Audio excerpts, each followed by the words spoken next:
Hi everyone, welcome back to my YouTube channel, and if you're new here, my name is Sam. I do sewing tutorials, fashion illustration, and pottery making.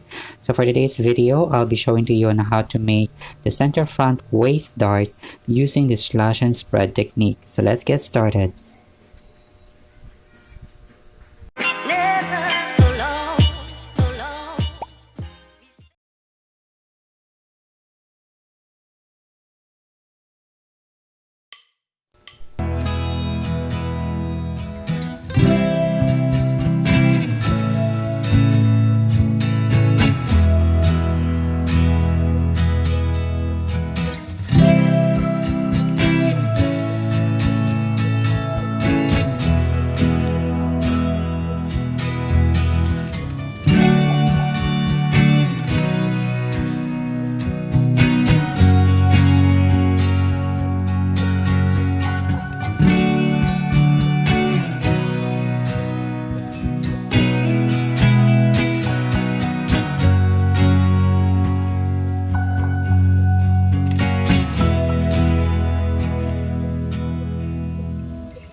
We can now add the sewing allowances dun sa ating neckline, sa shoulder seam, sa armhole, sa side seam, sa waistline, and sa my dart legs.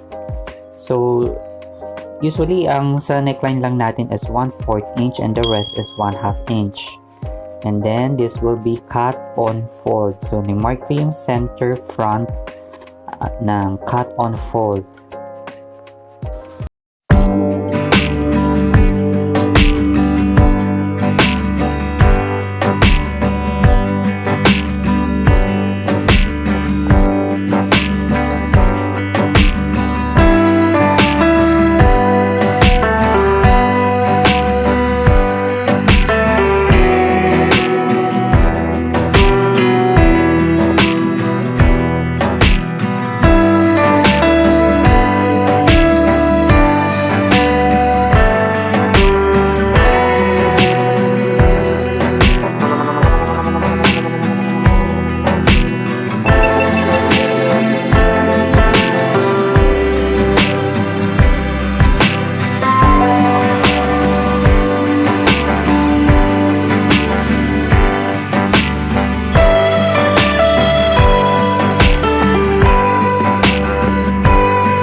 you next time.